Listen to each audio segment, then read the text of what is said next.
Welcome everyone to the Institute of Global Prosperity and to the Directors Seminar. I'm Professor Henrietta Moore and I'm the founder and director of the Institute for Global Prosperity. Lovely to have you with us. We're really looking forward to this afternoon's event. I'm delighted to be able to welcome to the IGP Dr. Sarah Knuth, who is Assistant Professor in the Department of Geography at Durham University. Her research focuses on critical geographies of climate change and the energy transition, on finance and on the green economy. And her work engages theoretical and empirical questions at the frontier of human and human environment geography. Notably, of course, the questions provoked by the contemporary intersection of global financialization, green economic development, and other climate change responses. And she takes in her work as well a focus on urban and regional development. What's very exciting about Dr. Knuth's research is that she links much of what she does to the difficult politics of the contemporary moment around climate change. She wrote a wonderful paper called What Happened to Green Collar Jobs, Populism and Clean Energy Transition, and talks there about the populist organizing around the climate crisis and what could happen with green jobs, not just looking at the populism from the right, but looking also at populism from the left, and about the ideas of grievance and reparation that are invoked on both sides and how that plays out. Now, this has been enormously important during the last 2 weeks in the run-up, or rather not the run-up, but the actual rolling out of the COP26 conference. Because whilst we were all reading headlines in the newspapers, which talked about how many millions of trees were going to be planted and what kind of deals were going to be done on finance and so on, the Twitter sphere was alive with a rebarbative debate about how climate change isn't happening at all and how green finance is actually a scam and how everybody is going to be much worse off. The polarization around this debate is now enormously important, and we have with us today a wonderful guide to all of that and more. So let me welcome Dr. Knuth to give her seminar this afternoon, and I think we should get right into it, and let me offer you the floor. Please, welcome. Great, thanks so much. Well, that was a wonderful introduction. Just before I start sharing slides and my face gets really small, I did want to just say thanks to all of you for the opportunity to participate in, I think, a really important series, which I'm so excited to catch the rest of. Lots of my heroes in this lineup. And so I'm really looking forward to talking with you all. And so what I wanted to focus on today, at least in the presentation, I'm absolutely delighted to actually talk about different aspects of my work that by kind of necessity, I won't focus on as much in this talk, but we do have a long Q&A period afterwards. But what I want to speak to most specifically today is an ongoing intervention that I'm working to make on urban climate finance. And often that is alongside research collaborators and movement partners who I'll mention here. And just stepping back, because I think it's useful sometimes to get a little autobiographical and longer term with these kind of interventions. And I've worked on climate change for a long time, about 20 years. An essential driver of my work as a scholar has really been, as was just said, engaged research and praxis on these questions of political economy around climate change and energy transition, and really animated by the drive to build a more just transition and truly transformative low carbon futures. And so a lot of my work has really been following the politics of actually existing debates and different movement interventions, especially progressive movement interventions, which is really how I became an urban and financial scholar in the first place, which I was not one when I started this. So what has really engaged me in the last few years, especially, is a really crucial real world development. It's provoked a lot of my work. It's provoking a lot of work from other scholars who I really encourage you to read. I'll be citing many of them here. And that's the ongoing uptake of climate change response as a financial frontier, a new imagined realm for private accumulation. It's a multifaceted move. I've tracked it across many realms. Other scholars have tracked it again, around further still. And I think the accumulation visions range in lots of interesting ways that we can continue to talk about. And that's, new forms of low carbon asset labels and differentiation and value added on the one hand, to, on the other hand, new kinds of commodities and assets and economic sectors. And on the other hand, we see rent seeking in many different forms. Those look like Schumpeterian technological rents, intellectual property rents in the high-tech green economy. On the other hand, it can look like banking of land and other critical infrastructures to kind of prepare the ground for future accumulation. Something I'll talk about here is rents that can be accrued from the control of capital and different ways that the state actually structures rentierism, not on purpose necessarily, but in the way that different kinds of low carbon infrastructures are funded. And something that you'll see in the talk is that many of these are now targeting cities worldwide as sites for climate response. That's both decarbonization or adaptation or resilience, a slightly more contested term. And at the same time, we see progressive racial and climate justice movements also targeting new investment and strategic divestment in cities and communities. And so in this talk, what I'd like to talk you through is some of the theoretical framing and orientation that I use to actually approach these questions, and then actually dive into some very recently published work or will be forthcoming shortly, and then also some more in progress work. So you can get a sense of kind of, and I think especially for the students in the room, so you can see how these kind of projects evolve and take shape in real time and in conversation with movement partners. So just a second, will I share my screen? Okay, so just to give you a sense of some of the kind of pictures that I look at every day, I always like this image in particular. I've used it a lot because you can actually see how the solar panels start to look like increments of accumulation. But to give you a sense of where we're going in this talk, so this notion of kind of climate response as a financial frontier that I just introduced, what I'd like to start off with is talking through a couple different frameworks for interrogating that in the current moment. And it's a really interesting time to actually be doing this scholarship because there are many good ways of actually thinking about this critically that I think give us slightly different analytical purchase on different aspects of it. And then moving us into this question of US urban finance. And so something that's really been a thread running through my work is, I've always tried to do work kind of where I come from. And so a lot of my first work has been in the United States and the US urban context, simply because I know it very well. And I've done a lot of work here. I currently work in the UK, and a lot of my current work is doing much more kind of translational work, to take advantage of the kind of embedded position that I have now, and especially the ways that actually plays into different movement possibilities, that are themselves, really thinking about making new connections between places, especially as the kind of instruments that we look at around urban climate finance do these travels themselves.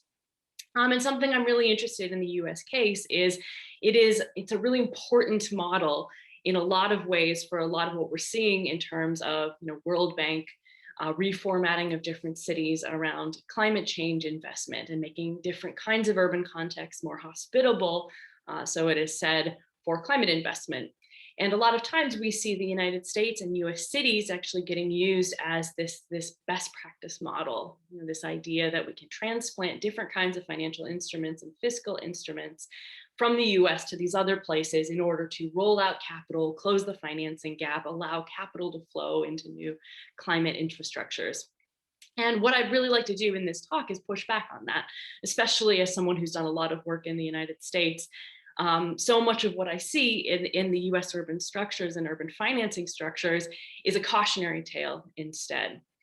And it becomes really important, especially when we think about how to put our work in conversation with progressive movements on the ground, especially because these movements are themselves often articulating some of the best visions of how to do investment and divestment around climate change better, do it more justly, do it more effectively. And so when we look at the US urban experience, and especially the kind of fiscal structures of the United States, what we see as soon as we look closer is a lot of embedded racism and racial differentiation that goes back long before kind of the last 40 years and the neoliberal rise. It's something that's very deeply embedded in the US settler colonial system and its racial liberalism at home, as well as its financial imperialism abroad. And why that matters is it's actually embedded in a lot of the instruments and structures that a lot of well-intentioned actors do want to transplant to other places now. So what I'll be looking at is some of the warning signs and the warnings that you might actually expect to see if you actually see this really take off in other places. Obviously we'll be talking about a lot of issues on comparison there. Not all places are the same, not all problems that they're going to encounter with use of the same instruments are the same, but nevertheless, we do need a richer conversation around these models. And what I'll do is, and then I'll look at two cases. And as I said, one of these that I've just, I'm looking at the galley proofs in my other screen window right now, is on renewable energy and what I'm calling tax equity rentierism. This is a very kind of US specific case, but that one that tells us a lot of interesting things about how renewable energy is financed and how it might be financed in other contexts going forward. And then this second project that in some ways I've been working on my whole kind of adult career, but I'm looking at in kind of new ways today, is this question of climate proofing. So especially here, we're looking at different kinds of financial instruments in the built environment and how built environments are retrofitted around the needs of meeting new climate futures. Historically, I was always looking at that through energy efficiency as a mode of decarbonization, especially as something that was historically bound up in conversations around green-collar jobs, kind of ways to do climate change response that actually engage lots of people, create lots of work, build lots of resources for communities. But increasingly, we see a lot of the same instruments being turned towards climate proofing, so saying, how do we actually think about making our built environments more resilient in place? That's things like better windows, hurricane shutters, maybe building elevation in flood-prone regions. So we see the same kind of tools, as is very often common in the United States and in other places, being turned to new purposes, because there's only so many tools that we actually see in the kind of urban fiscal space that we're working in. So you see them finding new problems to solve, but causing a lot of problems perhaps along the way.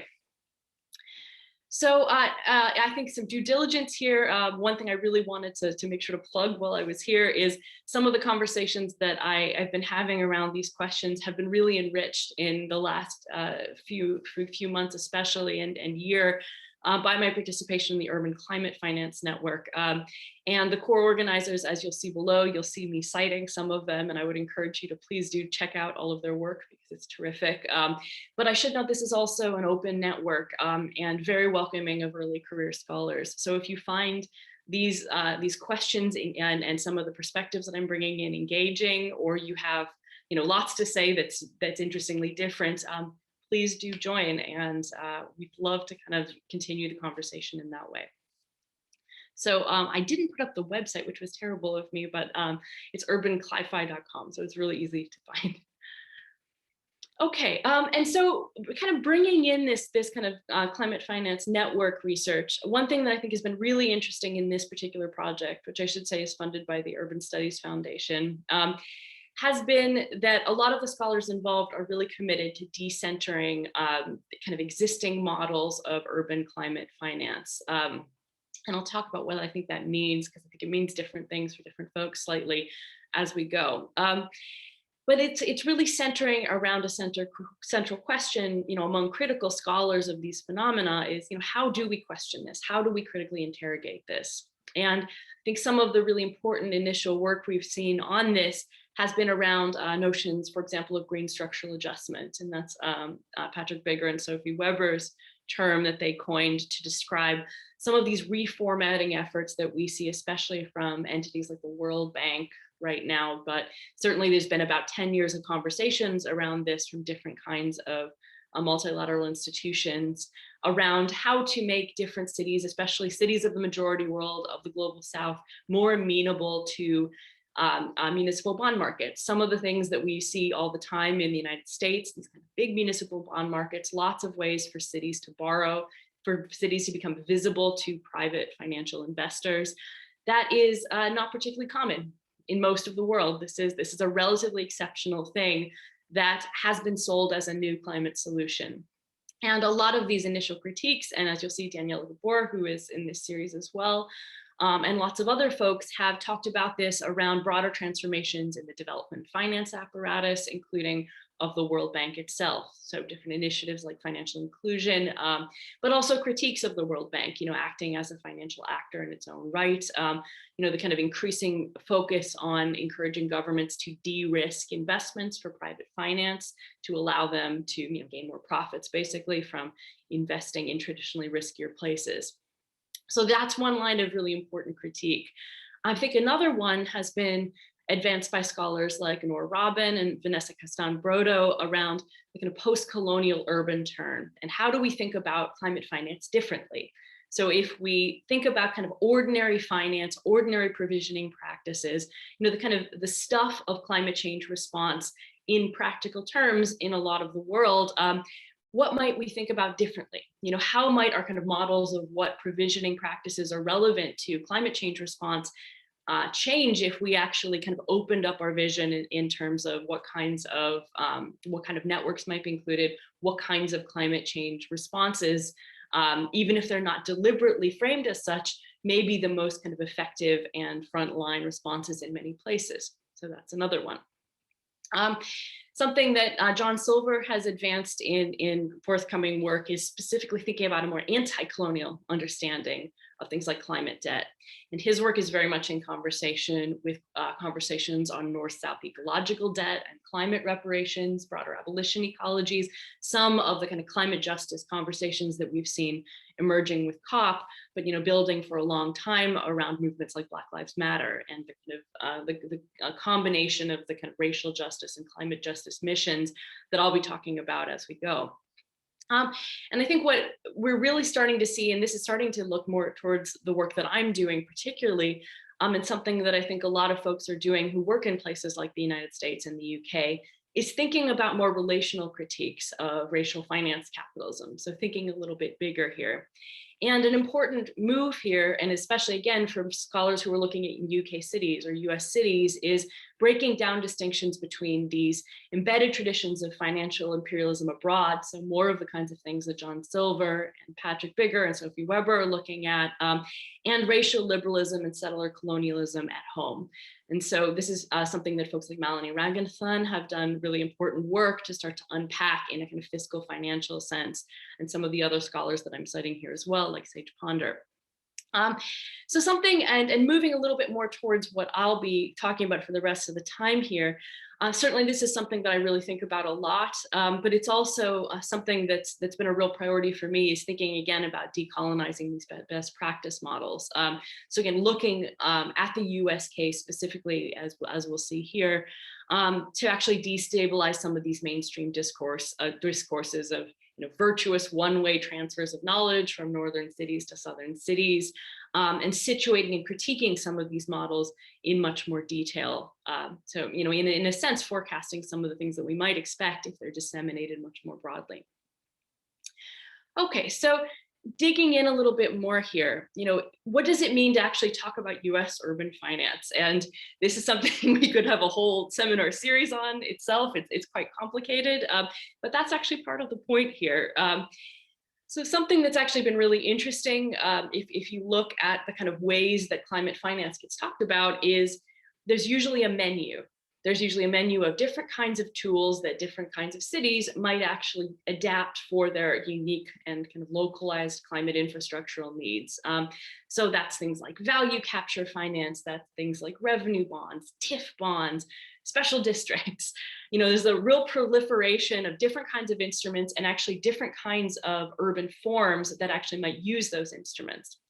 And as a scholar of US urban finance, what's been really interesting is so many of them actually were derived in the United States during the 20th century, and some of them actually in the 19th century. And so what we really see in the kind of basically the last 150 years of US urban finance is, this real proliferation, the kind of formation of this menu that is now being exported.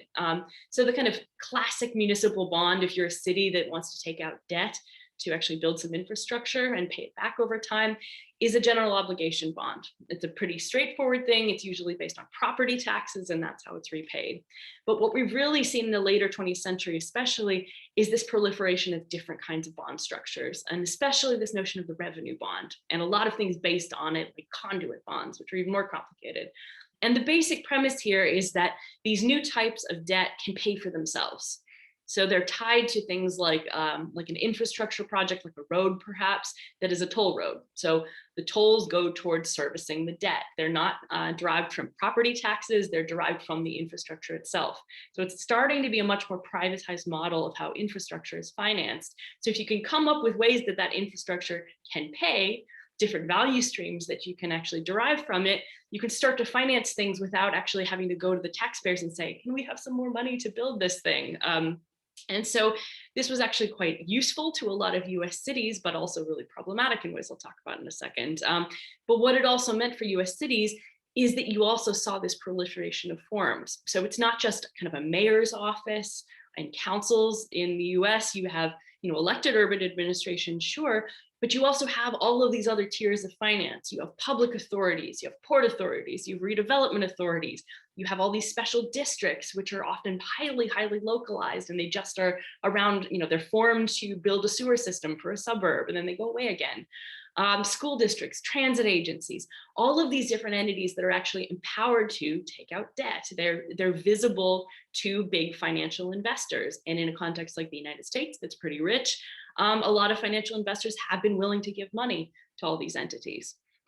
But what we're really thinking about here is this overarching trend of fiscal fragmentation. That's including via suburbanization, as US cities have had very pronounced waves of kind of expansion outwards. That has meant the formation of new cities. So suburbs that actually incorporate as their own specific city rather than joining the broader city, and that start to have an independent financial identity then. They don't have to share with the older central city, and that actually mattered, especially as suburbanization meant white flight in mid-century in the United States. And we saw this incredible racialization of existing urban forms, which meant disinvestment of central cities and reinvestment and transfer of wealth to suburbs that, again, did not have to share that wealth because of these different highly fragmented fiscal structures. And what Robin Einhorn, who's a really interesting scholar of US urban history and urban finance, calls this as privatism.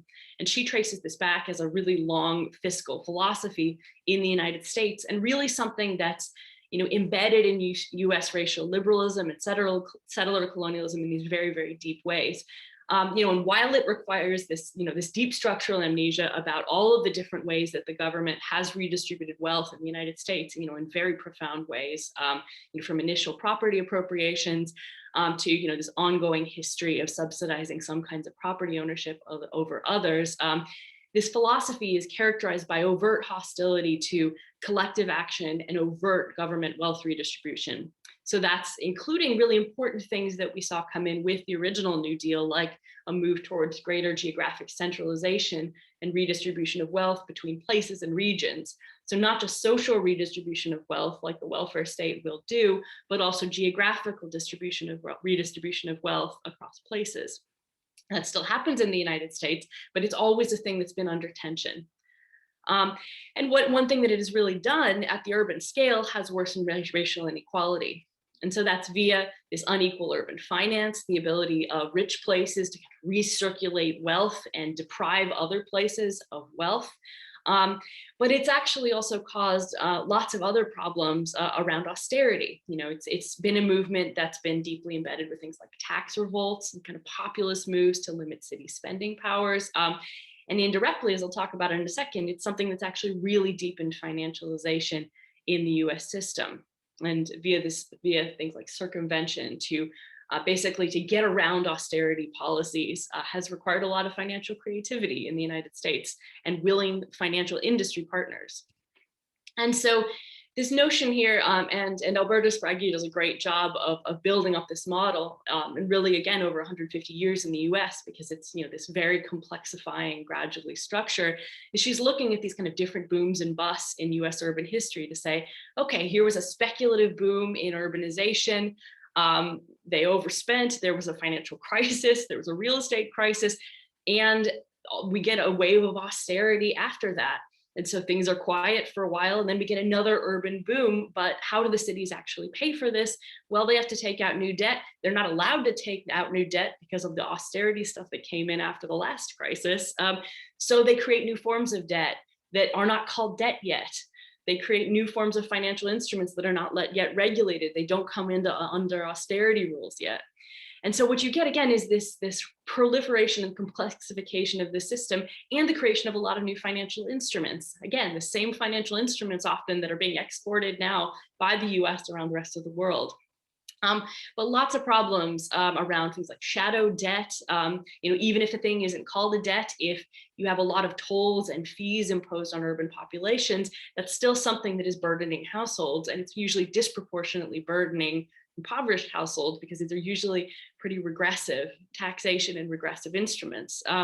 You also get a lot of speculation, rentier extractions from financial allies that can be uncertain. This is something that really came up in the wake of the subprime crisis, just as there was a fiscal dimension of the financial crisis, in kind of European sovereign debt markets. There was, a massive fiscal crisis in US cities, and a lot of cities going bankrupt, which was something that was basically unheard of for about 100 years. We didn't see municipal bankruptcies in the US. It's partially why financiers were willing to lend to cities. And all of a sudden we had all these bankruptcies, and this is actually, and this is at the same moment that I started to see some of these green instruments, or these instruments being billed as green instruments, starting to get exported by the World Bank. This is around 2010, 2012. This was in the middle of a US fiscal crisis based on some of these same instruments. So this is something that really provoked a lot of work on my part because I found it really alarming.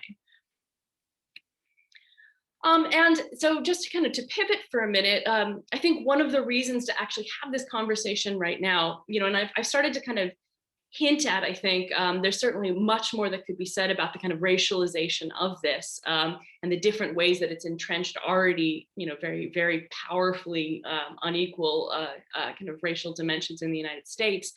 But it's something that actually movements themselves have really started to pick up. And especially an entity that I've been following with in some way, I've been doing some research for in other aspects, has been Movement for Black Lives, which is a US-based, it's about it's several dozen Black-led organizations animated by the Black Lives Matter movement, and that are actually really, I think, doing important work now to develop the policy platform further and translate movement demands into concrete policy proposals, different kinds of legislation.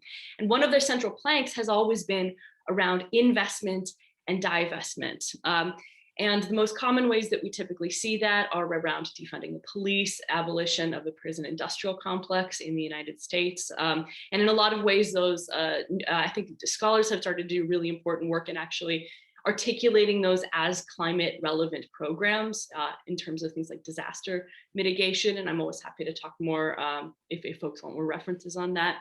But something that I think is especially interesting for my work is that a lot of these movement demands are being explicitly linked to climate change now. This is pretty new. This is not something that we saw before the last few years. It's actually one of the really exciting things in doing this work is that all of a sudden the kind of movement actors behind climate change have developed so much further, and in places like the United States where we get to have much more interesting and important questions about justice, broadly speaking, now than we used to in climate change work.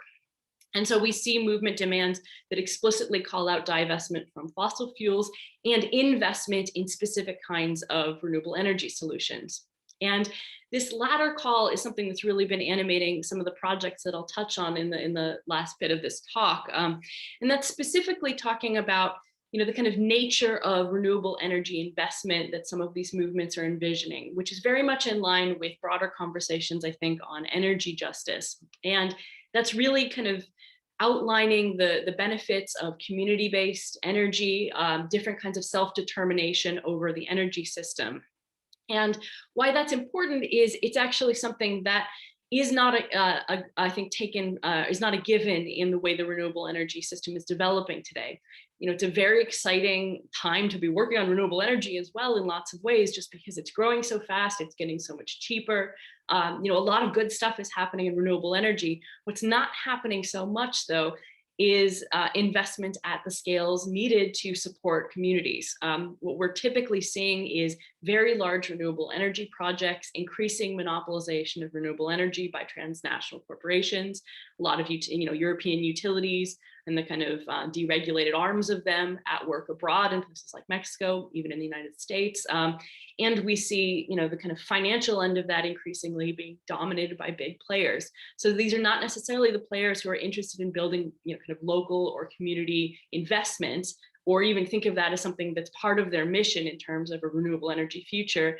And yet, we know that there are all these deep inequalities, in the United States, but in many other places around, what clean energy looks like and what the energy transition looks like, as different infrastructures are disinvested in and stranded. Who does that affect? Who are the frontline communities who might not be protected by certain visions of kind of capital flowing away from fossil fuel communities into clean energy? So what does divestment look like? What does investment look like in a racially just way?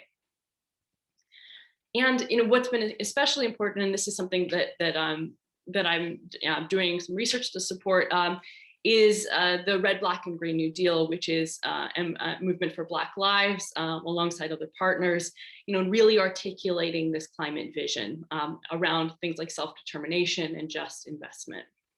And why I bring this in briefly is just that I think this does some good work in actually outlining that it isn't just about energy transition and kind of divestment. It's also about, broader ideas of kind of community adaptation, community resilience, self-determination, what that looks like.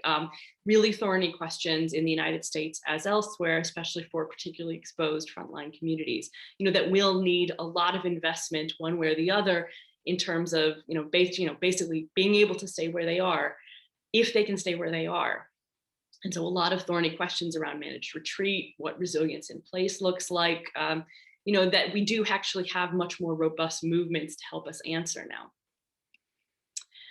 So some projects that I'm doing on this, what I wanted to talk about first is towards that first plank that I was looking at on, what kind of renewable energy transition for whom, and why does finance matter in this? And if you'll pardon a little bit of a US digression here, this is actually a paper that I wrote and have had trouble with in the UK, because this is a really specific US model. So I'm diagnosing a problem that doesn't necessarily have an analog in the UK, fortunately in this case. But so I won't go into this story as much unless people are really interested in talking about different kinds of tax shelters, which I'm always interested. But basically, the way that the US has developed renewable energy, which is, again, very unusual, is the way that its subsidies work is it actually pays private finance to invest in renewables on the government's behalf. Very much, as you can imagine, something that is colored by these politics of circumvention, austerity that I was talking about before. The government doesn't, spends a lot on renewable energy, actually, but doesn't do it directly. It pays a bank to do it for it. And there's a lot of interesting questions about how this came about in the United States that I'm happy to talk about further if folks are interested. But what I think is really interesting in the current moment is this is something that's very much in play and is likely changing, not necessarily changing in as many transformative ways as I might want to see, but is changing with Biden's Build Back Better bill. It's something that's already been a target of kind of existing Green New Deal of some sort activism, and why it's been such a kind of priority for folks in the know about this stuff is that basically it's been dominated by a handful of investment banks who've been able to really extract rents and extract super profits from the existing subsidies, because they're the only ones who are actually qualified to use them. And there's a lot of specific tax sheltering reasons why that is, but basically it means they have a lot of power to gatekeep who develops renewable energy in the United States, which says a lot about the scale of projects that are developed and who does develop them. So it's something that has favored very large projects, very large developers, and often in financial crises, we've actually seen the threat of a complete stall in renewable energy development in the United States, simply because big banks don't have a lot of taxes to offset in these tax shelters. So it's a very perverse system in a lot of ways. And what it's also shut out is nonprofits, public power, other models of building renewable energy, including community energy systems, as really has been demanded by movement actors increasingly. And so I'm happy to go through all of this, but it basically has a lot to do with how things like government tax subsidies work around project finance models. I think in the interest of time, I'll just keep on moving on here, but we do have these slides. We can always return to them at the question and answer period. But some of the kind of, the punchier things about this are, this is something that really came up during Trump's tax cuts, because, there's this big corporate tax cut in the US, and the renewable energy industry was terrified that all of its finance would dry up, because a lowering of the corporate tax rate meant that these big banks did not want to, they didn't need to actually shelter so many taxes by, selling them to renewable energy developers at a cost. So even though it was a really problematic system, they still required it and needed it. So this didn't, it didn't actually tank the industry, but the industry was very nervous about it for a year or two. And then COVID hit, which has actually caused other problems. So after the financial collapse, we actually saw most of the big investors who were bankrolling renewable energy in the US go away. Some of them were entities like AAG that went away forever, and some of them just pulled out of the market. And so you actually only saw a handful of entities left, and they could charge super profits for their capital. In that case, that actually led to a few years of the government completely overhauling the system, but then it went back as soon as the kind of dust had cleared from the financial crisis.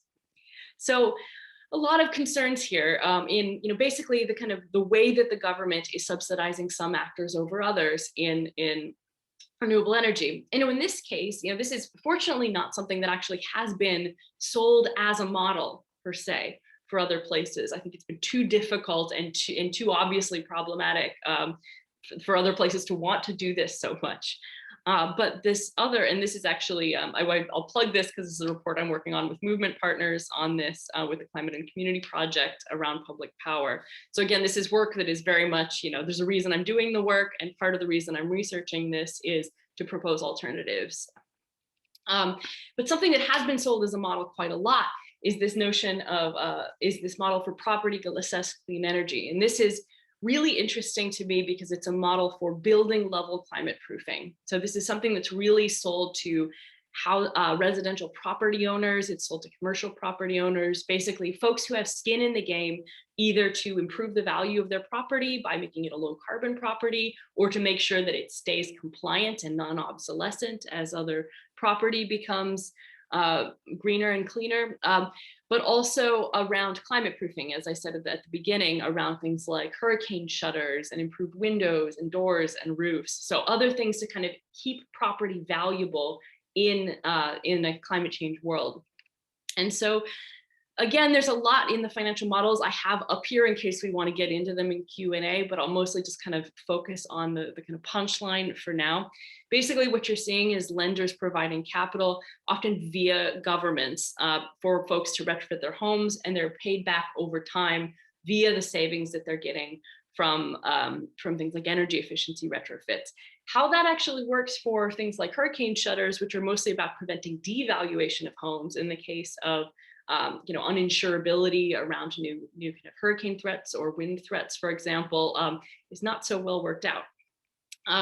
But basically, it's a very similar model in some ways to something like a mortgage-backed security, in that you're seeing this kind of, a set of loans made to individual homeowners with streams of repayment, over time, over a kind of period, which is often not very well defined with these instruments. Maybe it's 3 years, maybe it's 30 years. And these loans are packaged and on-sold to other companies that are aggregating them with streams for other buildings, and secondary markets are being developed. So these loans are packaged and on-sold to big investors. And this is something that, it's another model that came around right after the financial crisis, just like some of these other green bonds. And in this case, Fannie Mae and Freddie Mac and their regulator were terrified, because this looked so much like mortgage-backed securities. And so it's actually something that the federal government was like, no, you can't do this. They actually prohibited residential properties from doing this after a kind of initial wave of folks saying, oh, this is really solving this problem. We've had this problem in how to finance retrofitting for climate purposes for so long. We're really excited about this. And the federal government was like, whoa, consumer protections will not bear this financial instrument being used. But so this is something it's crept back in again. It's actually used in about 4 states. So it is a substantial market again, even for residences, and it's been used for commercial buildings as well. But a lot of ongoing consumer advocacy concern. This is something that continues to gain a lot of attention in US circles around, again, kind of consumer advocates being like, this is actually predatory lending. And it's sometimes racially targeted or elderly targeted. This is something we really should be concerned about. This is not just a climate solution that's virtuous. This is something that is deepening a lot of the kind of racialized finance that we've already seen in the United States. And it's often being done by urban governments, who have an obligation to protect these folks, and yet they're, inadvertently being the instrument of financial predation. So a really live debate on this right now. And so we see this, these are asset-backed securitizations, the kind of the capital pouring into these. This is mid 2010s when they were starting to take off again. But something just to kind of wrap up what I'm looking at now, and something that I think is especially interesting around this is, if we take a step back, I think we can point out all of these kind of questions about, how different kinds of new financial products are sold to homeowners, especially in kind of residences in the United States. And this question of, is this something that is a real solution, or is this predatory lending? How do we know the difference? Do we have enough safeguards? And, if we don't have a great sense of how this is safe, even in the United States, why are such things being sold as solutions around the world already? And something that hasn't been resolved in this, especially, I think, is, the kind of deeper questions around climate change vulnerability, because what we see is a lot of rollout, especially the kind of energy efficiency. This is a way to make your cities more low carbon, a low cost way for cities to do it, because a lot of the lending is passed from individual homeowners to third party financial lenders that they have this contracted relationship with. Doesn't go in government books, so it looks good for them. But at the same time, is this a way of making your cities greener, for example, via retrofitting, that is incredibly compromised by the fact that all of the same homes that have these PACE loans are about to be uninsurable because of hurricane risk? And so this is something that I've been working with Zach Taylor from TU Delft with in a new project. And so Zach's work is is focused on insurability and kind of new financial instruments like insurance linked securitization that are basically saying, this is how you actually save Miami. This is how you save Florida cities and Florida homes and keep them insurable under climate change via these kind of new ways of on-selling insurance premiums to secondary markets. And the interesting thing that we've noticed is these things are getting rolled out to PACE bonds, ILS, kind of backed insurance products are all getting rolled out to the same homes in the same cities, but not actually being put in conversation with each other. Despite the fact that the cities are actually paying premiums and paying back these loans at the same time. And there's not really a sense that, is this actually affordable for these homeowners to keep on paying, new streams to different kinds of financial apparatuses meant to keep them safe under climate change? Are they going to be able to do this? Do these instruments actually work together? Could you take out a PACE loan on a home and then lose insurance on it 2 years later because you're paying back this loan over 30 years, but your insurance premiums renew annually? What happens to you then? What happens to the city if they have to kind of take on this home? So these questions of bigger devaluation when you actually have property-based financial assets like this. And so a lot of questions. I think I'm probably getting close to time, I think. So what I think I'll kind of go through this a little bit, but again, we can return to this. A lot of really interesting ways that this, it's an interesting problem to think about, these kind of different realms of climate response being enacted on the same buildings. again, this kind of climate proofing response by making the building better and financing that on the one hand versus, well, let's keep it insurable in case it is damaged. And that's another way to kind of keep this building valuable, prevent devaluation.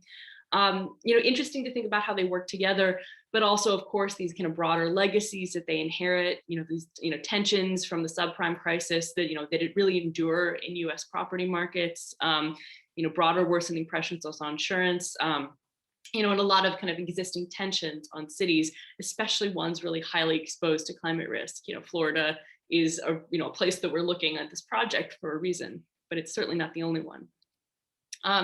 So again, this is basically just kind of tells you a little bit more about how PACE works, which I'll kind of skip over, we can return to, and then ILS itself, which is more Zach's project, but of course I've learned a lot about it through this collaboration, which is why collaborative work is great. And just, again, we're trying to map out some of these kind of temporal streams, how do these value flows stack on homes, and what are the kind of expectations of homeowners to kind of meet the demands of this new kind of promised value from these financial instruments. And so, to kind of get at some initial findings, it is really interesting to do this in Florida because, something that I've already kind of teased, I think, a little bit in this presentation, but if you're thinking about, U.S. financial markets and U.S. financial instruments, including for climate change, you really do have to understand them around a U.S. property state, because so many of these financial instruments are tied to property and property value. That's some of the kind of innovations like revenue bonds or TIF bonds, these kind of new urban financial mechanisms. We're all about kind of growing the value of cities' property and real estate. And that's what a lot of these new climate financial instruments are too. They're about the kind of securing the value of existing property, but also, kind of benefiting from new green and low carbon value streams, perhaps. But what it really is it's about protecting the existing real property state, which has always in the United States been a highly white biased property state, which, most Black and brown people arguably have been excluded throughout the whole of United States history. And so there's a lot of questions certainly about the folks who are exposed to this, who is kind of left holding the bag if the stuff doesn't actually work. But there's also questions of who it's excluding. If all of this money is being spent on protecting, residential suburban homeowners, what about renters? What about everybody else who is exposed to climate change and climate risks, and who does not receiving this favored treatment via these existing financial instruments? So what we really see, I think, is a really kind of incomplete financial creativity. You see a lot of different kinds of things being thrown at existing kind of problems, but they're typically using existing solutions. They're typically returning to the same well of climate, of kind of urban financial solutions that we already had via this kind of 150-year toolkit, and making tweaks around the new green value. They're not fundamentally transforming some of the more problematic elements of it, which become really problematic if we're thinking about kind of large-scale climate vulnerability. The most climate vulnerable are not being addressed with these instruments, and the slightly less climate vulnerable, but still vulnerable, may be being made worse off by them. And so that's, again, why I'm really interested in some of these more collective investment models and divestment models that are coming in, specifically because they're not based on these kind of, very small property-based, building instruments like mortgage-backed securities or asset-backed securities from property value up. They're much more interested in kind of overt redistribution of wealth, both socially and geographically. And so some conclusions, we see a lot of widely exported values like this value capture finance, of which I would argue PACE is certainly one kind of instance, but they're facing deeper crises at home in many US cities. At the same time, we're seeing, mounting climate threats, really deepening, pre-existing strains on the US's property and fiscal regimes. They were already there, they got worse in the subprime crisis, they stand to get worse under climate change. But we're seeing a lot of progressive and racial justice movements challenging, really the underlying assumptions and priorities that are built into these tools, that are embedded within them, that are likely to actually, carry over in some ways into other cities and other urban contexts if they're deployed there. And so this really does matter because, again, I think that, these tools are not innocent. They don't necessarily work the same way in every city, but there are embedded assumptions in them that do have the power to lock cities into different kinds of climate futures that might be more or less just. And so we really have to think carefully about how the different instruments that we use for climate solutionism might constitutively favor things like private ownership over alternative possibilities and over other forms of kind of livelihood adaptation to climate change. And at the end of the day, some of these models are likely to break down under their own accord just because of the things like, existential threats to, insurance in property markets like Florida. These are already likely to see kind of cascading failures if nothing more transformative is done in the meantime. So I think I'll stop there. Thanks so much again for the opportunity. Hopefully I didn't go too much over time. No, not really at all. And thank you so much for a really rich talk with so many different kinds of things in it. Let's have a chat together just for a second or two. So there are a number of different things here. So, as you said, not all climate solutions are virtuous. But there is also a problem about how do we engage big actors in the change that needs to happen? Because otherwise we're left with this problem of, okay, all of us, we can stop eating meat personally, get on a bicycle personally, not go on holiday personally, right? But actually, as we know, all of us, that even if we did all of that in say, the G20, it would make very little difference, even if every single one of us did, to the crisis, the scale of the crisis we're facing. So we need these big actors to be there. So at COP, for example, there was this Glasgow Financial Alliance for Net Zero, which was sort of organized by Mark Carney, right? And sort of brought together all of these big banks, right? 45 of them or more, and all of these big corporations, right? So, and produced, this so-called $130 trillion sort of financial win it was presented to us all about, so this was money, almost new money, which of course we know it's not, but anyway, new money coming in to fill this gap. So what was your response to that, given all the work you've done? I mean, were you deeply cynical about that, or did you think there was anything of value that we should take away from it? I feel really similarly about, and I think Mark Carney's done some really interesting work, and I haven't even talked about that aspect of it as much, but it's something that I kind of engage in other work. The idea of climate-related financial risk disclosure, and the idea that climate change is such a big deal that both on the decarbonization side, via languages like transition risk, as Mark and others represent, and the physical risk side of climate impacts, is something that's a big enough deal that every central bank should be doing it, and most now are. They've all basically kind of come on. Even the United States is finally coming on. It is not a bad thing. It is not a bad thing that that the IMF Financial Stability Board is worried about climate change. They should be worried about climate change. That is the scale of the threat we're facing. I feel similarly, and I'll have a note on that in a second, but I feel similarly about it that I do to kind of the big actors investing in renewable energy. On the one hand, it is a good thing that has happened. I'm glad that it's getting built, but they are not going to build other things, and that's the thing. There's certain visions of a low carbon world that these actors will privilege, and I think those are actually some of the more virtuous versions of this, because certainly I think there's versions of a low carbon future where it really does look like private financial institutions land banking, right? Basically buying up land, buying up water, and selling it at a premium. In a climate constrained world. I think that's a very real threat. Yep. And that's so. I think we have to balance the virtuous with the very scary things that I think probably will happen. And also what are they not going to do? And, these are entities that I think it becomes really unhelpful to just say, well, it's the state and it's these big banks, and, there are two billiard balls and there's two models for doing it. I don't think that's ever been how large scale investment works when it's needed for social purposes. It's a negotiation between certain kinds of states and certain kinds of financial actors to, basically, force force money into things that it would not be spent on. So it's both and, but it's a both and that I think has to recognize that they're not going to virtuously choose to invest in the most poor. And a lot of the kind of pro-poor financial inclusion stuff that we've seen, I am deeply cynical about in the rollout so far. You know, and certainly I'm not a development finance specialist. I'm not looking at this on the ground hard either, but yeah.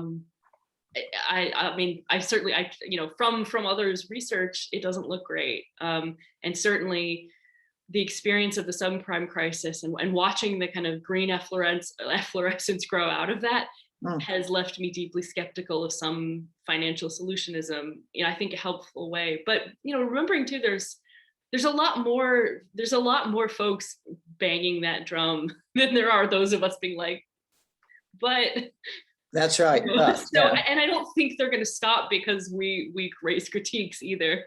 So. No, but it's a very important point, because essentially we might ask about whether they have the capacity, these different kinds of institutions, to bring about the transformational change we need at speed. So when you hear someone talking about $130 trillion, that sounds like, you know, over 10 years, that sounds like we could finance. That's the finance gap, essentially, for the global south, one way or another, you know, if you put it in those terms. But actually what's happening here is that these models are actually, as you said very well in your presentation, the old extractive model, just working out how to extract value from a whole set of new possibilities and new assets. So they are fundamentally not transformative, right? That's the issue, isn't it? That's the point you're making, you know, so. Or in the most narrow sense, yeah, like maybe there will be large scale renewable energy built. That's one of the things that I think will happen, you know, and that's not a bad thing, but who will it not be built for? You know, that's going to be built. It's very much old school development stuff where it's infrastructure for some and not others. I quite agree. And the contours of future climate vulnerability are going to be the folks left out of this. Yeah. So they're not outside the problem, they're in the problem. It's just that they're conveniently left out. Yeah, well, that's the argument that the Mexican government is making at the moment, isn't it? I mean, I don't know how well they managed to handle this, but they are trying to pull back from that situation, which is a situation you obviously know well. I mean, my understanding is that, you know, all of these very, so to say, vulnerable communities are the places where these new renewables can be sited or placed, right? And you know, and it's just the same old story as they used to be the place where everything was mined, right? And some of the same places are mined for batteries. Yes, for batteries, right? Yeah. But looking at the things that you were feeling very positive about, you talked very interestingly about the red, black, and green New Deal, and I wondered if you'd just say a little bit more about that, just for the audience today, because one of the things is, what are the interconnectors there that make bringing those things together? How have they been brought together in a new way in conceiving of that red, black, and green deal? Is it transformative in itself, the alternative? I think what I admire about it so much is, I mean, there's lots of things I do actually, but it's, you know, it's something that, you know, the Green New Deal conversations, it's been really interesting to watch. You know, it was something that, you know, I was doing my dissertation actually, you know, in 2000, you know, around 2008, when the first time the Green New Deal came up, you know, from people like Ann Pettifor in the UK, and, you know, certainly the kind of the Obama administration in the United States. You know, so it was a really interesting moment, and some stuff got, you know, some interesting stuff got invested in. You know, Tesla probably wouldn't exist today if not for, you know, substantial government investment in the original Green New Deal. But it was really interesting to see that rhetoric come out right after the financial crisis and then be so flat in action, partially just because, you know, not that much money was spent at the end of the day on a lot of things that needed money. And it was a kind of narrow imaginary of what climate response could look like. And so I think you saw, I mean, I don't want to sell it too hard, because I actually did think some interesting ideas were kind of raised and then dropped and defunded. But, you know, the idea of, you know, kind of urban renewal, you know, so I hate that word, sorry, you know, kind of urban redevelopment in a kind of more you know, transformative way, you know, that is climate change. You know, all of this was not an era when you saw like universal basic income and social services and this kind of broader imaginary of all of these things that, are good low carbon future that are either, incredibly positive directly or kind of indirectly positive in building an economy that, is on firmer foundations. That wasn't really brought in. And so it was the notion of kind of the revival of the Green New Deal today that is more imaginative has been really exciting. And the revival of it, it's basically just saying, we have a better idea of how much money is needed and, what the state needs to commit to, and even though it's still so hard to do in practice, I think that's been, we're still in a kind of moment that is really hopeful around that. But I think that, the Black Lives Matter coming in and some of these racial justice movements, again, I should just underline again, I think this was something that it's impossible to overstate how white the climate movement was for most of the time that I've been in it. Even though, certainly this wasn't, I think the folks were very concerned and folks knew that this was a racialized, incredibly racialized problem with racialized harms, but the kind of voices in the room were so narrow.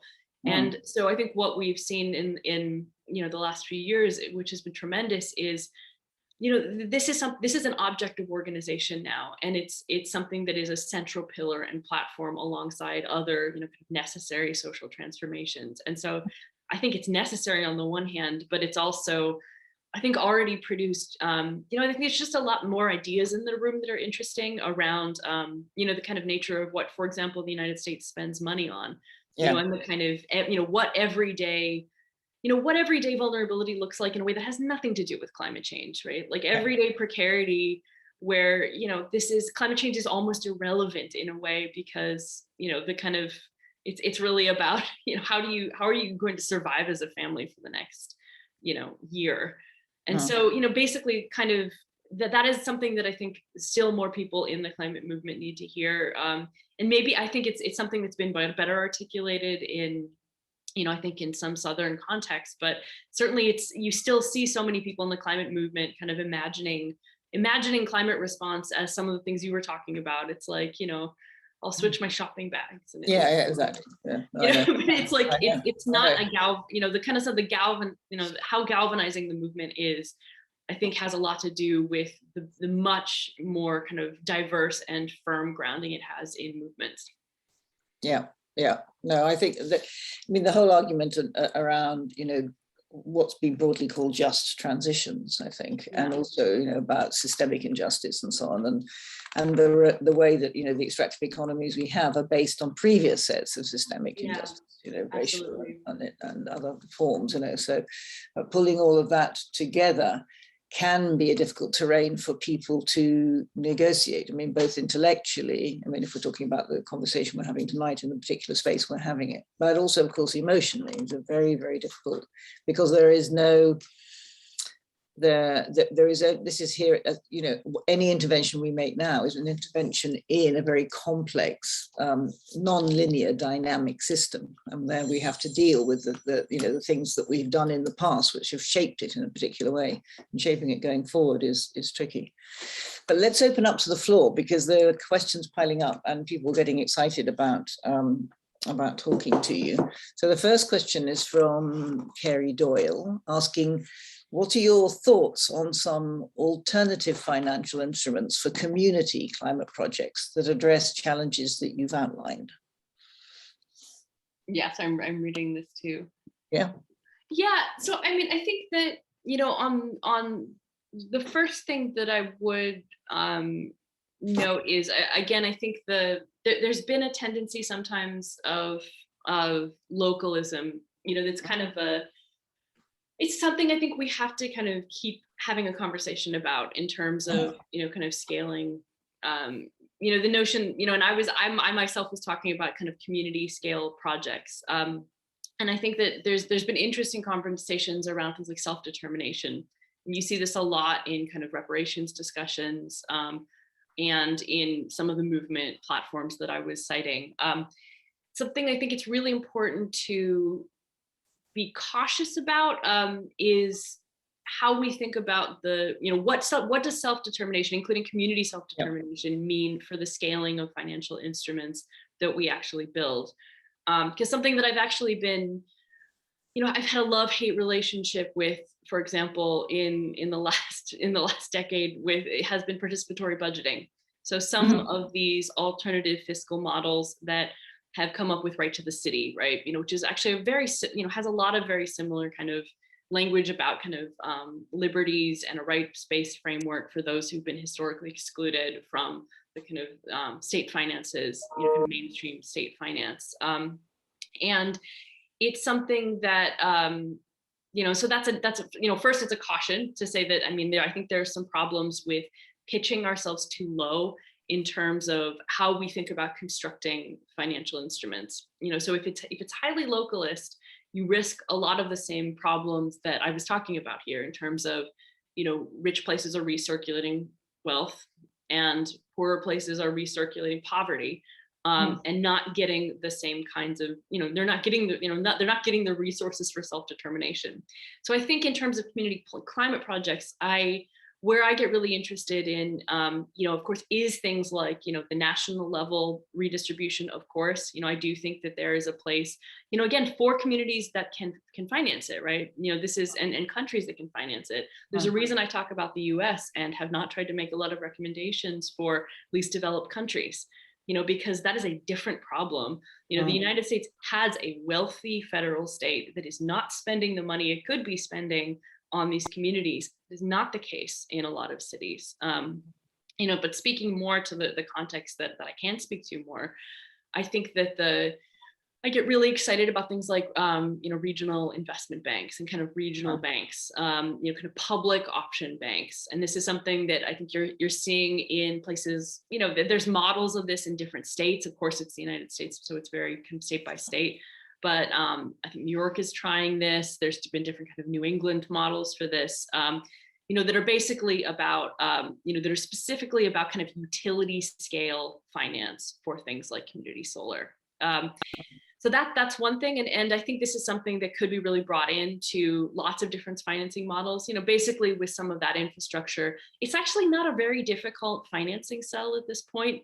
In the United States, it's actually gotten a little bit better, probably with the new Biden bill, because they've destabilized some of that tax equity kind of lock on who can finance stuff. So you can do a direct pay option now. And what that does is it's actually opening things up to nonprofit developers. They can actually access the federal subsidies now.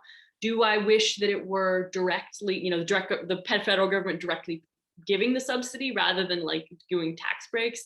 Yeah, maybe, but like that actually is improving things by, basically looking at the details of who can access the existing subsidies and rewriting them so that local communities can access them. So that's something good that's happened. And we'll see how it plays out, but I'm encouraged about that. Also, I think that there's,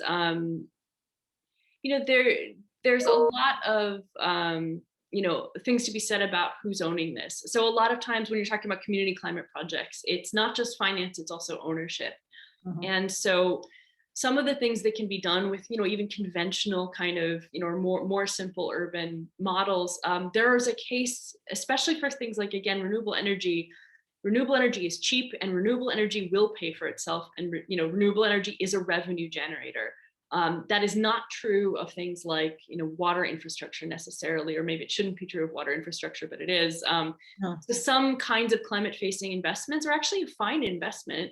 And it's totally plausible to imagine a kind of, basic version of this that isn't very expensive, that communities can own, that they're not going to get totally in debt to do. That would be fine. But this is also why people are talking about things like public housing again in the United States. And, this is, and if folks, certainly in the UK, I feel fine talking about social housing, but in the US, it's such a kind of bafflingly complex and thorny political issue, but it makes a lot of sense, right? It's like, if I wanted to think about how I was going to, make a lot of retrofitting happen, yeah, I retrofit the public housing because it's, it's something you actually have direct control over. So there's a lot of, so a couple kind of takeaways there, I would say is, there's certainly models out there. Watch going too localist in terms of, participatory budgeting certainly is a thing. And there's a lot of, there's certainly a lot of good examples of it. There's also examples of where it gets captured by real estate developers, Yeah. for gentrification.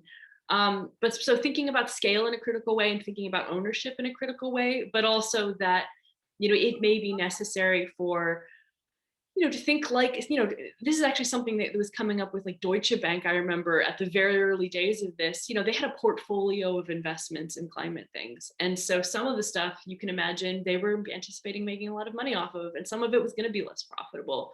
So, maybe you make money, you build community resources via your public power, but you're actually not really making money off of the, the sea defenses and the kind of retrofitting projects. Maybe that's fine. Maybe that is fine. But the public sector does have an option to do that, and nonprofits have an option to do that. And private finance, will they be interested? Interesting, very interesting. Well, let's go now to Sebastian, who's on the panel and can ask a question himself. So please, Sebastian. Thank you, Henrietta. And thank you, Sarah, for such a nice lecture. I have a question in regard to what you mentioned about misrepresentation of the most vulnerable in the climate movement. Knowing that climate needs are shaped differentiately in the different layers of vulnerability and necessities you mentioned, like a family that it's not, a family would be more worried in how to feed their children for the next week than what happens with the climate change, right? So what spaces in local context do we have to shape this agenda of climate action, like from a decolonial perspective? Yeah, I mean, I think certainly again in the US context, I think there's already starting to be more experiments with this on the ground, not just in cities either. I think kind of coastal communities, you're starting to see, I think, a real rethinking of what climate planning looks like and who's kind of invited into the room to inform on climate planning needs. And, in the United States, there's actually a lot of infrastructures for doing this, right? Because it's a really localized system, almost too localized. So the kind of virtue of that is you actually do have, there's some subsidiarity, right? There's an ability to actually, there's an existing infrastructure for hearing voices that could be taken advantage of more. I think what you're seeing more is Nick Heinen and Rich Hardy and others have done some really interesting work on this around the South Carolina coast and some of the coastal islands. And I think what some of the interesting findings in that case were, there were starting to be, the kind of existing models were basically, very top down, kind of FEMA, basically be kind of the climate experts kind of predefining vulnerability, mapping it, and actually not doing ground truthing, right? They weren't really on the ground. And so some of the kind of, planning discourses that were changing were around just asking people what they actually, what is the kind of existential threat that you're worried about? And in that research, the kind of finding was, well, we don't think we're going to live here because we're about to be gentrified out. We're going to be gentrified out in 5 years. So yeah, the rich white people who live here will be able to deal with whatever they want to deal with on this barrier island, but it's not going to be us. And so it's that kind of, I like that kind of conversation, come out of planning, but what it starts to lead to is in broader policy responses, because I think the bad version of this is, I think, something that Kevin Groves and Savannah Cox and others have looked at in Miami, which is this very kind of some of the worst aspects of participatory planning, where it's very much like, oh, we hear you, this kind of, your voices are invited into the room, nothing will be done, this kind of, the really shallow representation of some of that stuff. And I think if it doesn't lead to traveling demands that can be aggregated at the scale of movements, whether that could be regional, it could be urban, it could be regional, it could be national movements, I think those are not the kind of planning responses that I think have ultimate legs. But I think, finding that it is gentrification, that it is large scale population displacement rather than climate change, that is going to, the exposure, that is something people can do, movements can do something with that. And, so it's kind of raising voices into, kind of different scales and translating them across scales. So I think that's the most important thing. I don't think there's any silver bullet there or the kind of, that isn't the kind of things we already know about participatory planning, right? But I think the kind of the difference with climate change that is, I think, a really important one is that, you know, certainly all the things we know about scaling up are true, but also we have to scale up for some of this stuff because, you know, it's impossible to kind of completely localize the threat of climate change. It's always by, you know, the biophysical nature of the threat means that some of the ways that it instantiates are going to be big regional threats. And it's just impossible to just aggregate a bunch of local voices and do anything about it. So I think it means that we have to scale up, but also scale up in a more considered and clever way that movements actually have to talk about in a way that's specific to different climate problems. Like, I don't even think the scaling up of local, you know, kind of participatory voices and self-determination looks the same in a wildfire exposed place as in a hurricane exposed place. Like, they're just the kind of the biophysical things do matter. So that's why we do have to keep on having conversations with climatologists. My background's in climatology, by the way, which I didn't say, but I'm a reverted, retired ex-climatologist. But Thank you very much for your answer. Well, it's quite a good thing to be, I guess, a retired climatologist, isn't that right? But anyway, let's take these thoughts further forward, and let's go back before we go on to some of the other discussions about decolonization, which I'm sure we'll return to, and so on, to what Alex Tal wants to ask you about finance models, and he's saying, curious if you could say a bit more about the pushing out of alternatives to finance models, especially direct public investment. In other words, why is there not more direct public investment? Is it more of a withering away because of the urban finance models you discussed in the first half of the talk? And how does that plan work out in US cities? Yeah, that's a good question, Alex. Yeah, I think just there is a kind of, there's a dumb easy answer, which I'll start with because it's easier, but something that worries me about, even some financing proposals I've been involved with, is that, I remember one of the things that was really tough about RS spending, so this is the Obama stimulus spending, was that the way that it was written, I think, was very virtuously intended. It was written, it was very heavily dispersed. The idea was that it would be going to all of these different cities. It even went down to, I think, like municipal governments, really, really localist governments in the US. And, I never talked to anybody in the Obama administration about how they did, what the thinking was there. But my assumption always was that this was intended as a way to kind of build, the government is working for you in the crisis. There was a kind of political philosophy to that. Which is fine as far as it goes if all of these places hadn't meanwhile been having fiscal crises. So they didn't actually, partially why the ARA money didn't get spent was they didn't have staff in the offices to spend it. And, there were kind of too many strings attached to spend the money. And so places just couldn't actually get the programs up and running. This came up a bunch with weatherization and retrofitting programs, actually, because they were, all of these offices, the idea was that they were shovel ready, right? You could get some public money into them and you could really kind of churn that out quickly. And it turned out that they were so kind of gutted by, decades of austerity, and they were never really all that well funded to begin with, that just having more public money to the existing structure did not help them that much. And I think that happened a lot with the stimulus, is certain kind of governmental entities that were not so in crisis because of, remembering this was amidst the fiscal crisis, part of the subprime crisis in the United States, were better off and other places weren't. And so I think that it's really a challenge with, I think, kind of public investment and public ownership. It's certainly the kind of Build Back Better. We're not in quite the crisis moment, but, certainly, as we know, there's a lot of US cities that are still, that have never really gotten out of the crisis moment, and it's hyper uneven.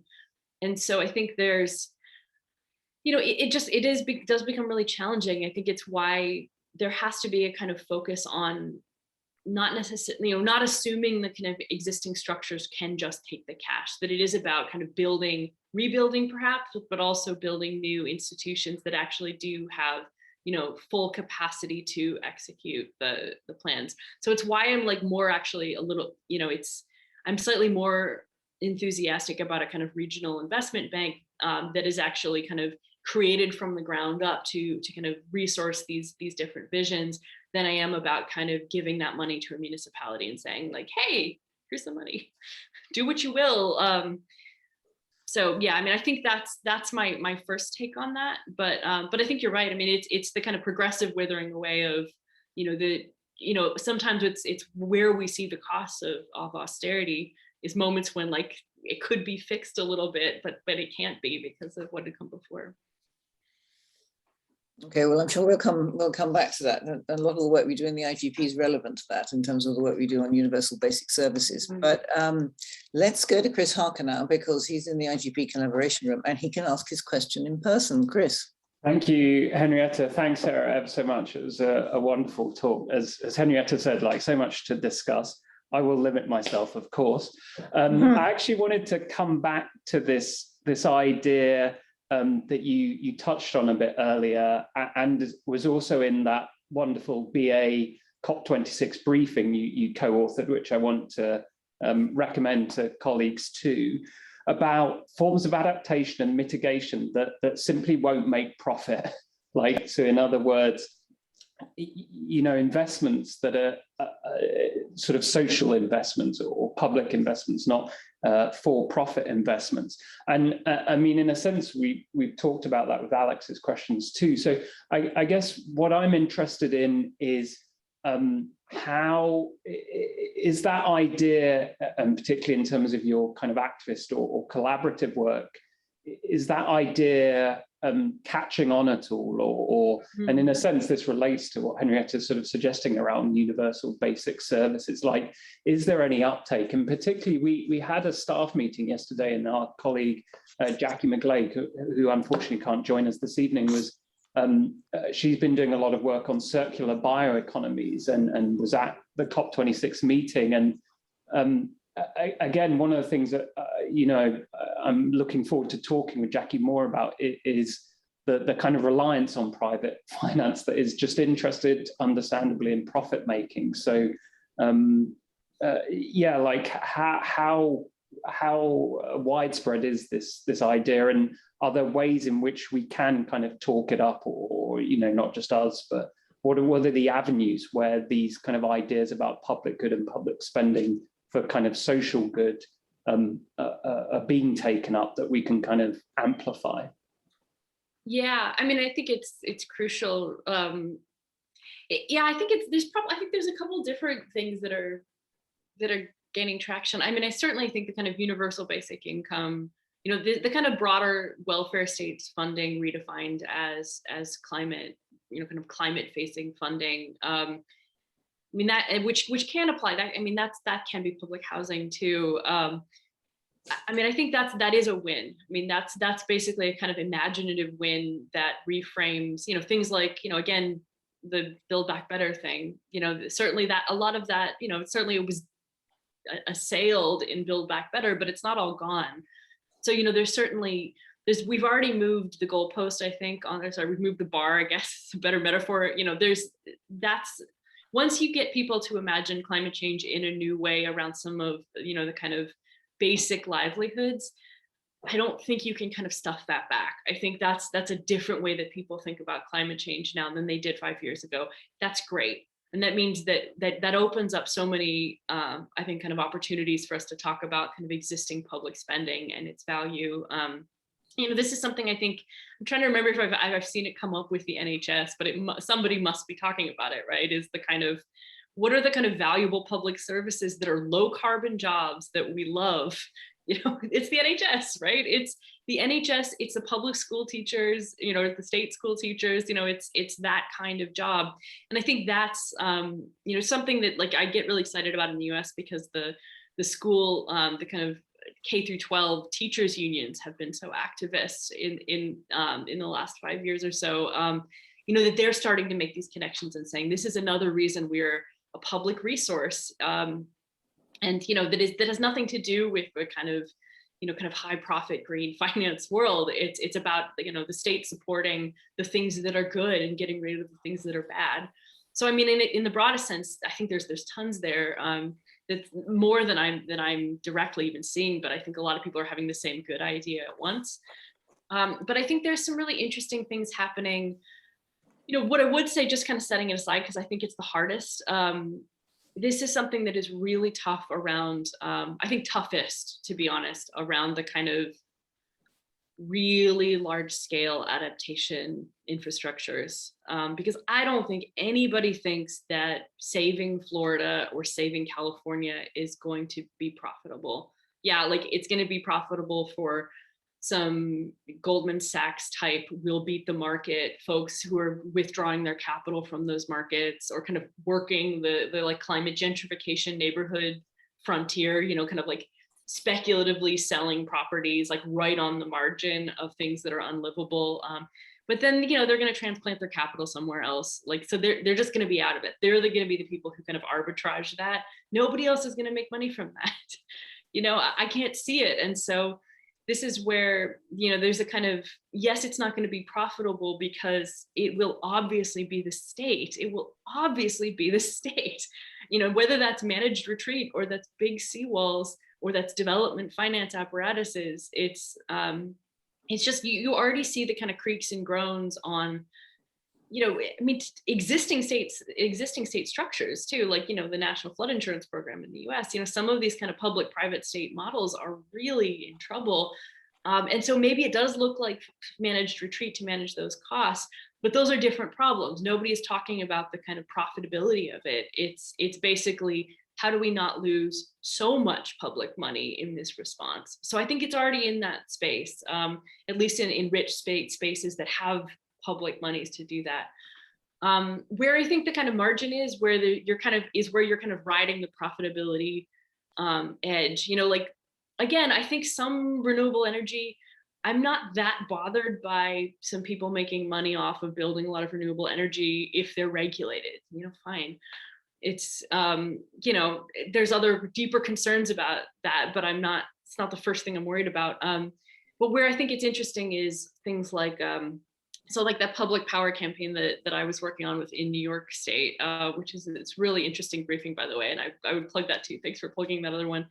But one thing we were doing a lot of thinking about was things like energy efficiency retrofitting. And so we don't like pace. We're worried about pace, at least. And so some of the conversations were about, some of the things that are happening around kind of consumer protections. Could you write the model slightly differently? Is part of the problem that it's just not very well regulated, and we could kind of make it more benign. Maybe that's true.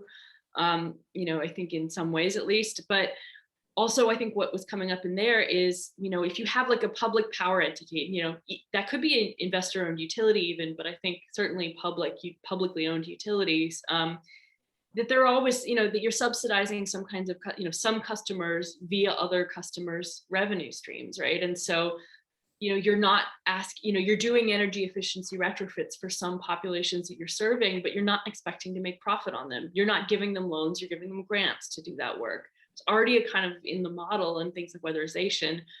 You're not expecting to make a return on that, but you're accruing that money via sales of electricity to others. And so you're kind of, you're balancing out the kind of profits and the losses across, your portfolio as a public entity. And I think that's really similar in terms of, public transit agencies, right? That are already playing these games around, kind of high profit routes, low profit routes. Some are always going to be money losses, they're going to be, and that's fine, and that's why you kind of have a big umbrella, so that you can run a necessary service and make it up elsewhere across the infrastructure. So yeah, I think those are some of the meso level things where you actually really do start to see, there's actually live debate around, like, movement actors about, like, how do we actually do this? And is there a slightly different way to structure this that would make this possible?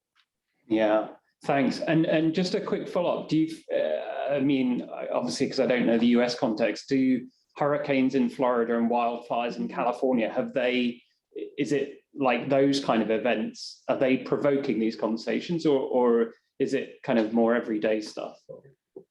Yeah, I think some of the, one thing that's really come up, something that's actually been really important, I think, in the kind of Black Lives Matter organizing, you see it all the time in kind of, like Movement for Black Lives platform is the Texas freeze, where, if folks don't know, this was basically kind of power losses, but very, a lot of kind of racialization in who was most exposed, whose power was cut off. And I think it's provoked a lot of conversations about, kind of who is frontline in terms of a kind of like a grid disaster, and who is getting kind of, thrown under the bus in terms of responses.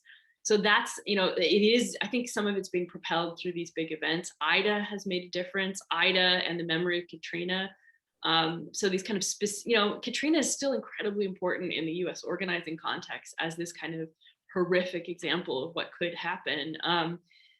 And I don't know, I think where you're seeing it, so you're certainly, I think, seeing it on the ground in kind of movement conversations, but I think for sure it's where some of the kind of big, it's why like the SEC and the Biden, with the executive order last summer, it's why the Biden administration was like, I guess we need to think about climate related financial risk disclosure, right? It's because of these big, these massive events and the kind of concurrence of different events where they're really worried about a very large insurance payout. A Florida wildfire and well, that could actually also happen, but a Florida hurricane and a California wildfire happening at the same time and being really big payout events and collapsing the capacity of reinsurance markets. That's where, you were really seeing a lot of the kind of popular language about insurers basically admitting to like the New York Times, like, we don't know if we can keep on insuring this market, like the private sector might just leave. And so, then of course the state has to step in some way. It's like, it's either state insurance or it's forced relocation. Thank you very much. I'll let other people ask questions. So picking up then on some of the thoughts around what's happening to individual properties and to individual livelihoods and so on. So Xiao Hong is saying, can you please talk about, your view of, say, third-party ownership of roof solar PV? Can that be a successful model, and can you compare it to the owner pay as you save loan model? In other words, what does the individual do with their property in this very complex sort of financial space? Yeah, Xiaohong, that's fun. No, it's one of those. Thank you. Oh, I don't know. It's my kind of nerdy question. It's I think I've actually written about this a little bit. The first one, the kind of third-party solar ownership. I can tell you what I've seen from it, because it was a really interesting.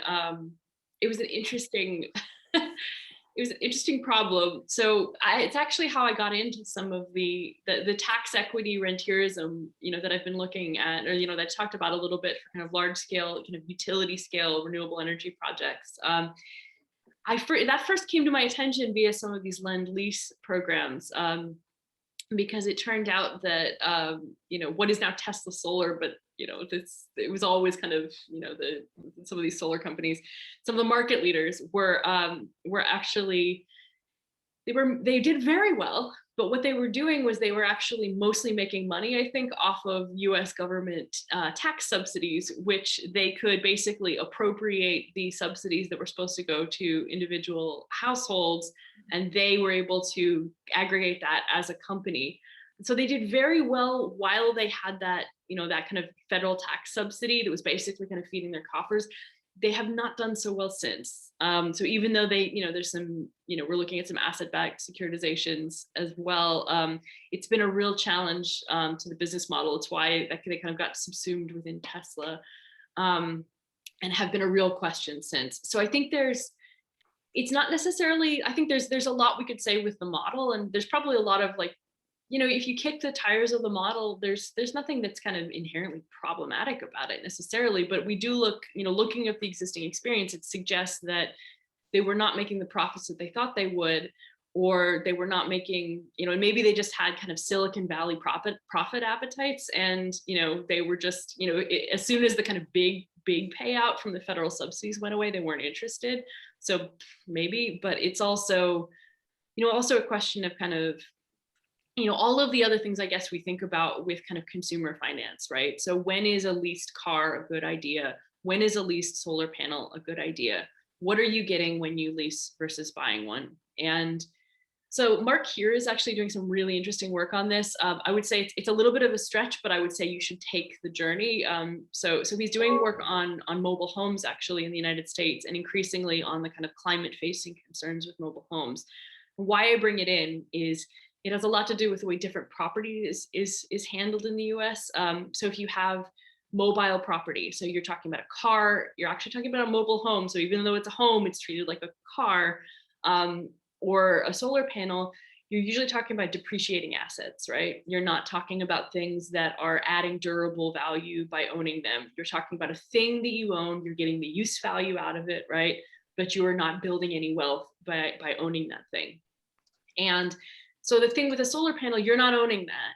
And so, yeah, you are getting solar energy off of that, but you are, if you own the solar panel, presumably, and certainly this is something that real estate actors have been pushing, it would add to the value of your home, right? You have a solar heat pump, your home's retrofitted, you have solar panels. At this point, that is added value for you if you own it, if you're lucky enough to be a property owner. If you're just leasing it, you don't own that. So I think that there's some longer term questions beyond the kind of historical political economy of I know this has been abused, that I think are worth thinking about. And it really is a kind of, it matters how expensive solar panels are, right? If you're paying off the solar panels in like 2 years, who cares? Why just own them, right? Solar panels are not as expensive as they used to be, right? So if it doesn't cost that much to own them, why are you leasing them? Unless you're worried about, your home, maybe you're gonna not pay it off before you leave your home. And that's actually what PACE bonds at PACE was actually supposed to be for. It was presuming you were paying the stuff off for a long period of time, and because you could use PACE for solar panels too on your home. The idea was, well, like, what if you move? This should be fixed. You should be paying this off via a special assessment, basically like what you'd pay if you had a sewer put in a rural place. You should be paying this off like over the long term, and it should be stuck with the house, not with you. So if you bought the house, you would buy it with this kind of encumbrance where you have to pay this off. But like if solar panels have become so cheap, why bother? Why are they not just like any other consumer good? So I forgot the second part though, I'm sorry. No, but I think you've answered it, because this was all about really the comparison between, and I think it was connected to this question of what happens to the consistent financialization by other means of people's properties and cities, and who's making the money out of it, whether it's the individual or the corporations or whoever, right? And how is this adaptation that we're all involved in, relating to our individual livelihoods? I mean, I think, especially for poorer communities. Yeah. So we've got, I think what will have to be, unfortunately, because we keep running out of time when we're having a nice time, we always do this in the IGP, the last question tonight, which is from Mara, who's with the students in the lecture theatre. Mara. Hello, thank you for a lovely chat, Sarah. Thinking about the way investment in resilience and climate change adaptation has been done in the past few decades, it seems like it's a separate road from public expenditure and from development expenditure. And sometimes this silo approach has actually prevent the public expenditure to actually consider disaster risk reduction and climate change adaptation within the development of new infrastructure, for example. Sometimes it's even legislation might prevent governments to actually take the more expensive but more resilient approach. I'm from Mexico, and the biggest challenge there is actually the public expenditure law in terms of investing in resilience, right? Which are the challenges to be able to mainstream disaster risk reduction and climate change adaptation into future development investment, and which could be some of the enablers we could find in cities across the US or the world? Man, that is such a great and tough question. And so I would say, I think that please write about that for one thing, because I think it's a great question. To be honest, I've never quite thought about the problem in those terms specifically, partially because I don't think I encounter it as much in the cities I'm working in, which is, I mean, again, this is why, and again, do another plug, this is why we need like networks of folks working on this, because that kind of governmental structure can be totally fatal for certain kinds of, for certain places trying to do really important infrastructure, but not necessarily kind of an equal problem across all. So I haven't encountered it so much, but I would say, I mean, so yes, please do write about it, because I want to know. I want to know more about the problem. But I think something just to think about too more is I think what I get nervous about, especially around what I'm kind of seeing from World Bank and development actors, is that's where I really see that kind of tied finance. It doesn't, where it comes up in my experience a little bit more, which is, you know, the kind of more private finance space, is you do tend to see it around kind of like, you know, when you have public-private partnerships owning big infrastructures, that it's, you know, all of a sudden they really don't exist within the city proper. You know, they kind of exist as their own thing within the city. And so when they're facing climate problems, they're kind of facing it on their own. And you don't see the kind of integration sometimes, I think, that you would wish you could. So, I mean, that's basically kind of like a big restructure. That's a big kind of governmental structure problem, you know, in the US for sure. But it's less about kind of, they're not getting so much of a kind of like tied, it's not like federal money coming down as much. I think that's a really important distinction to kind of, that actually I think does need a little bit more work, just for folks to help folks think through similarities and differences. You know, a lot of the story in the United States is things were better when we had more money coming from the federal government, because we just had more wealth. You know, there was more redistribution of wealth, and we weren't having to kind of build our finances from the ground up, which meant, you know, makes for much more inequality between cities. But I think what you're pointing at is like sometimes the problem with, you know, even money that's coming in from the state, or money that's coming in from development actors, but you can't use it anyway because it's tied to very specific things. And yeah, I don't know. I think it's a really important problem, and I don't know what to say about it. I think it does seem really perverse though, but it does seem very much kind of in keeping with kind of neoliberal good governance kind of programs, right? Where it's like, we will give you the money, but here are the 18 conditionalities on this loan that you have to spend it on. So maybe the problem is structural adjustment. And green, it's another form of green structural adjustment, perhaps. So I would love to hear more. So please email me and provoke me more on that. I will. Thanks. Okay. Fantastic. Excuse me. Well, we're right at the moment when we should be stopping. And I just want to say that it's been a great talk and a great set of questions. And thank you very, very much for being with us and for provoking us all so much.